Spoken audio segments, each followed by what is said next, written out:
பவானி, அப்பா, பவானி.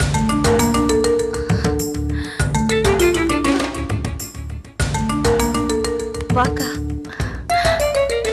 என்ன லீலா, எப்படி இருக்க? நல்லா இருக்கேன்க்கா. நீ எப்படி இருக்க? உட்காருக்கா.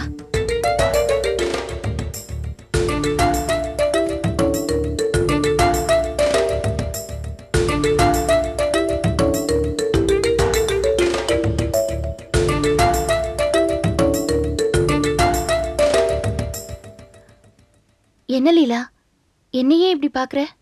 இல்லக்கா, நீ இந்த நேரத்துல வந்திருக்கிறத நினைக்கும் போது ரொம்ப ஆச்சரியமா இருக்கு. நீ விஜயோட வளகாப்புக்கு போயிருப்பேன்னு நினைச்சேன்க்கா. நீ போலியா? போக விடல லீலா. என்னக்கா சொல்ற? என்னத்த சொல்றது?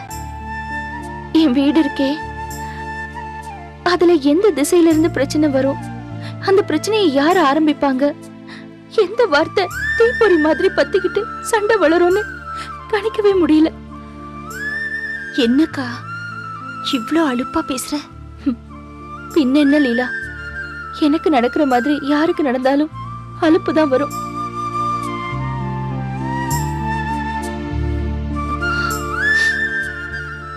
என்ன லீலா சிரிக்கிற?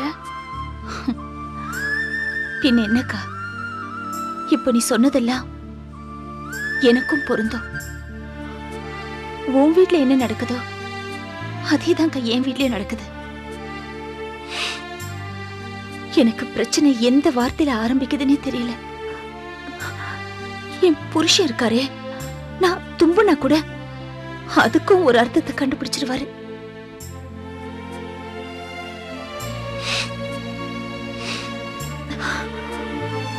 சரிக்கா, நீ சொல்ல வந்தது பாதியில நின்னு போச்சு. என்னக்கா பிரச்சனை? அது ஒண்ணும் இல்ல லீலா, எனக்கும் நிர்மலாவுக்கும் ஒரு வாக்குவாதம். ஏதோ பேச்சு வாக்குல அவ புருஷனால வந்த பண நஷ்டத்தை பத்தி பேசிட்ட. நான் உன்னை குத்தி காமிக்கணும்னு சொல்லல, சாதாரணமா தான் சொன்னேன். விவாதம்னு வரும்போது அது பேசிதானே ஆகணும். அதுக்கு கோச்சுக்கிட்டு வீட்டை விட்டு வெளில போயிட்டா. அவ எங்க இருக்கான்னு யாருக்குமே தெரியாது.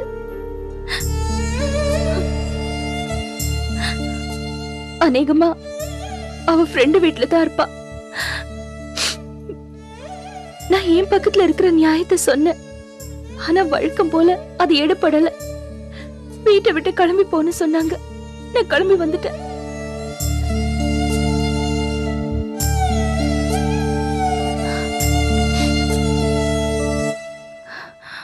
ஆமா, ஏன் நீ இங்க இருக்க?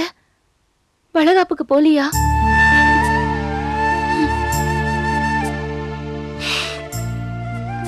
வழக்கம் போல அதே பிரச்சனை தான்க்கா. உனக்கு என்ன பிரச்சனை லீலா? அதத்தான் முன்னாடி சொன்னேனேக்கா. உன் வீட்டுல எது நடக்குதோ அதே தான்க்கா என் வீட்லயும் நடக்குது. என் வீட்டுல நாத்தனார் இல்ல, ஆனா 4-5 நாத்தனாருக்கு சமமா என் புருஷன் இருக்காரு.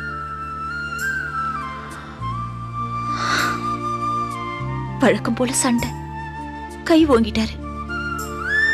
நானும் பொறுக்க முடியாம கிளம்பி வந்துட்டேன்.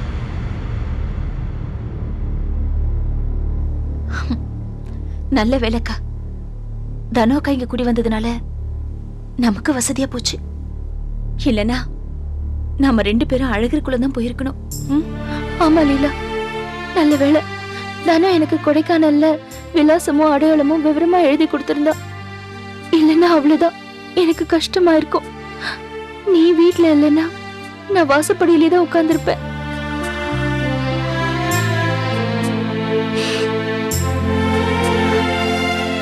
அக்கா, நான் உன்னை கேட்டா நீ வித்தியாசமா எடுத்துக்க மாட்டியே? நம்ம வீட்லயே 5 பேர்ல நீதான் பொறுமைசாலி. அந்த வீட்ல எப்பவும் சண்டைதான். ஆனா இப்ப இதுக்கு நீ கோச்சுக்கிட்டு வெளியில வந்தக்கா? நானாவே கிளம்பி வரல லீலா. என்ன வீட்டை விட்டு விரட்டிட்டாங்க. வீட்டை விட்டு வெளியில போன்னு அவரே சொல்லிட்டாரு. வீட்டுல பிறந்த பொண்ணே வீட்டுல இல்லாதப்போ வெளியில இருந்து வந்த பொண்ணு எதுக்காக இருக்கணும்னு அவங்க நினைச்சிருக்கலாம். எல்லாம் என் தலையெழுத்து. என் தலையெழுத்து மட்டும் இல்ல, நம்ம அப்பாவோட தலையெழுத்தும் கூட. அப்பாவா? இதுல அப்பா எங்கக்கா வந்தாரு? என்ன லீலா இப்படி கேக்குற? நம்மளை விட ஒவ்வொரு முறையும் நம்ம அப்பா தானே அதிகமா காயப்படுறாரு.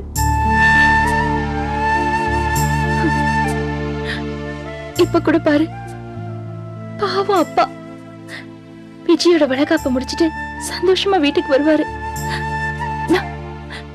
நான் இந்த வீட்டுல வந்து உட்கார்ந்திருக்கேன்.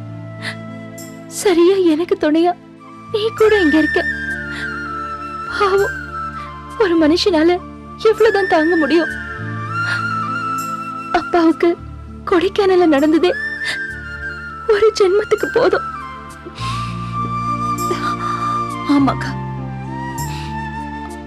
அங்கேயும் பிரச்சனை வந்தது நிர்மலா வளதா.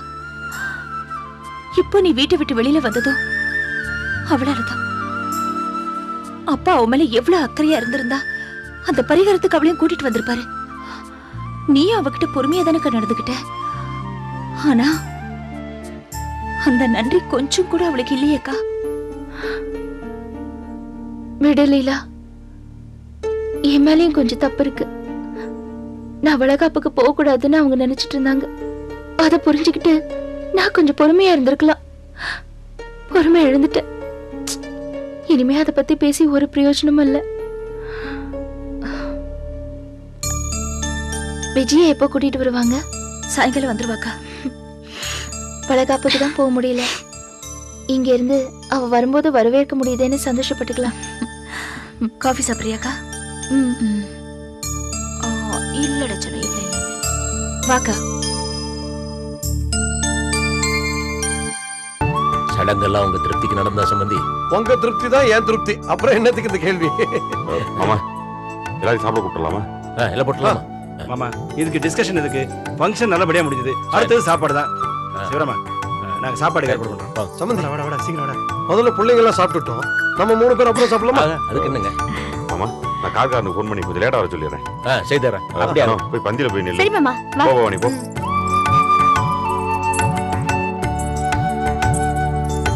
கோபி, பரவாயில்ல. விஜய் ஆசைப்பட்ட மாதிரியே நம்ம சொந்தக்காரங்க விஜயோட கூட பிறந்தவங்க எல்லாம் ஒன்னா இருந்து வளகாப்பு நல்லபடியா முடிஞ்சு போச்சு. வாய முறீங்களா? நீங்க எந்த அர்த்தத்துல சொன்னீங்க நல்லா புரியுது. இதோ நிப்பாட்டீங்க. இதுக்கு மேல ஏதாவது பேசுனீங்க என்ன நல்லா வாங்கி கட்டிங்க. போங்க.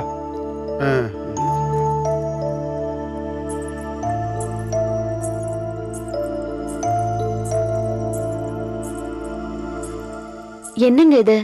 ஏன் இப்படி சுருக்குன்னு பேசுறீங்க? என்ன பண்றது விஜய்? அவர் ஜாலியா குத்தி பேசுறாரு. இன்னும் கொஞ்சம் விட்டோன்னு வச்சுக்க, அவர் ஓவரா பேசி இந்த விசேஷத்தை ஒரு வழி பண்ணிடுவாரு. பரவாயில்ல, விடுங்க. இங்க பாரு விஜய், நீ எதை நினைச்சும் ஃபீல் பண்ணாத. என்னைய பொறுத்த வரைக்கும் இந்த விசேஷம் ரொம்ப நல்லபடியா தான் நடந்து முடிஞ்சிருக்கு.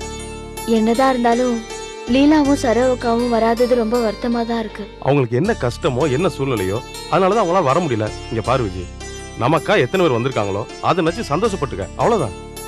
சரிங்க. அப்புறம் என் அப்பா இன்னைக்கு தனக்கா விட்டு கூட்டிட்டு போறாங்க. அதான் விஜய் வருத்தமா இருக்கு. நானும் மாமாட்ட எத்தனோட சொல்லி பார்த்துட்டேன். ஆனா மாமா இந்த விஷயத்தை பொறுத்தவரைக்கும் பிடிவாதமா இருக்கிறாரு. என்னங்க இப்போ நான் தனாக்கா வீட்டுக்கு தானே போறேன். அதுவும் இல்லாம அப்பா எல்லாம் முறைப்படி நடக்கணும்னு ஆசைப்படுறாரு. அதான். அதுவும் கரெக்டு தான். ஆனா பிரசவம் வரைக்கும் நீ என் கூட இருக்கணும்னு ஆசைப்பட்டேன் விஜய். ஏன் தனாக்கா வீட்டுக்கு வந்து என்ன பார்க்க மாட்டீங்களா? நான் வருவேனா வரமாட்டேனான்னு உனக்கு தெரியாதா? வந்துருவீங்க, அது எனக்கு நல்லா தெரியும். என்னங்க, எப்படி இருந்தாலும் என்னோட பிரசவ டயத்துல நீங்க என் கூடவே இருக்கணும். அதாங்க எனக்கு முக்கியம். அதுக்காக தானே விஜய் இவ்வளவு தூரம் பேசிட்டு இருக்கேன். ஓகே.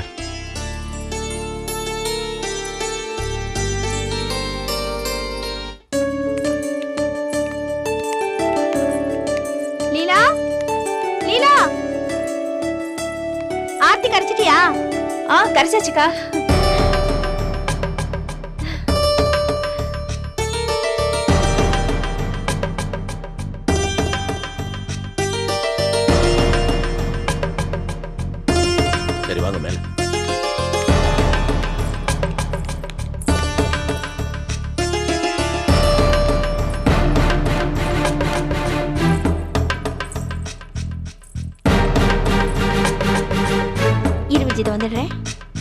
லீலா சீக்கிரமா ஆர்த்தி எடுத்துட்டு வா. விஜய், இந்த அலங்காரத்துல நீ ரொம்ப அழகா இருக்க.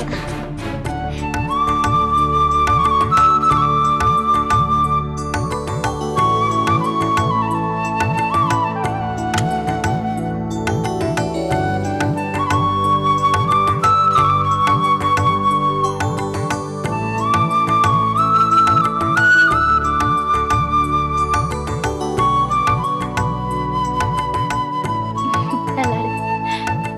போய் கூட்டிட்டு வந்து வா விஜய். எப்படிக்கா இருக்கேன்? நல்லா இருக்கேன். ஏங்கா என்னோட வளகாப்புக்கு வரவே இல்லை? அப்புறமா சொல்றேனே. அதான் உன்னை இப்ப பார்க்க வந்திருக்கேன்ல, அது போதாதா? ம்? சரி, இதெல்லாம் வச்சுக்கிட்டு உனக்கு சிரமமா இருக்கும். போய் ட்ரெஸ் சேஞ்ச் பண்ணிட்டு வா. குங்குமம் பூ போட்டு பாலை காய்ச்சி எடுத்துட்டு வரேன். என்ன? போ.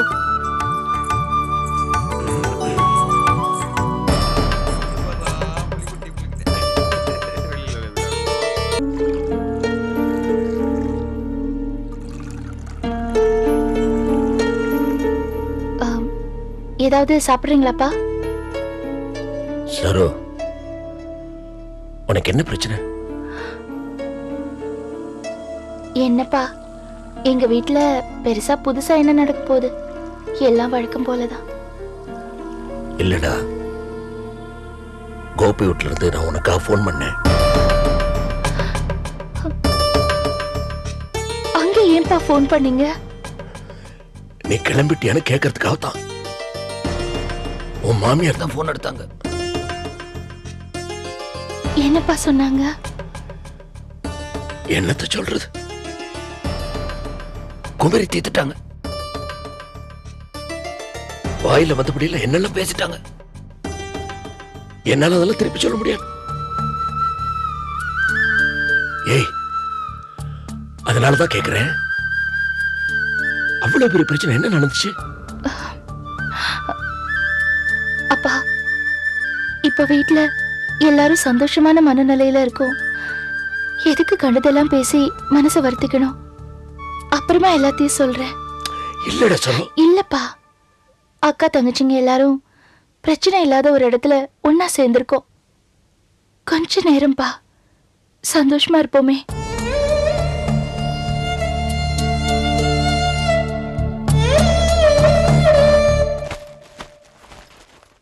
விஜி, விஜி, வந்துட்டேங்கா. மெதுவா போய் பூவை சரியா வச்சு விடுறேன். உட்காரு.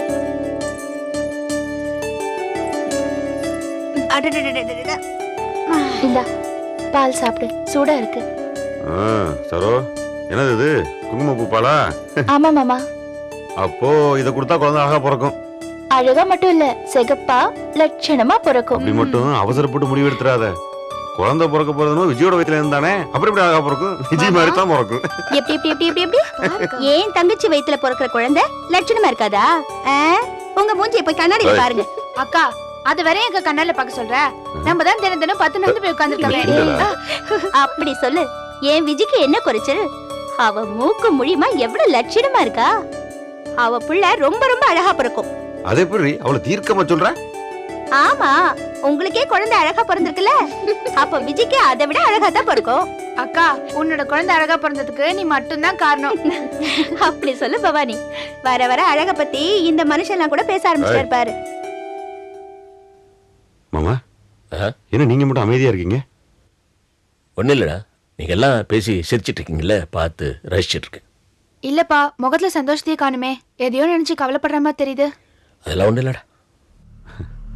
தானோ, நீங்க எல்லாரும் ஒன்னா உட்கார்ந்துருக்கிறத பார்த்தா அழகர் குளத்துல இருக்க மாதிரியே இருக்கு. ஆமா, அக்கா தங்கச்சிங்க 5 பேரு, நீங்க அப்பா, எல்லாருமே அழகர் குலத்துக்காரங்க. வேற எப்படி இருக்குமா? ஆமாக்கா, எல்லாரும் இப்படி ஒன்னா இருக்கும்போது எப்பவும் நிம்மதி சந்தோஷமும் இருக்கும். இந்நேரத்துக்கு சரோக்கா மாமியார், சரோக்கா புருஷன், இல்ல ஏன் புருஷனும் இருந்தாரோ அந்த நிம்மதிய சந்தோஷமும் எங்கதான் பறந்து போதோ தெரியாது. லீலா, ஒரு பழமொழி இருக்கு தெரியுமா? மருந்து குடிக்கும் போது குரங்க நினைக்க கூடாதுன்னு.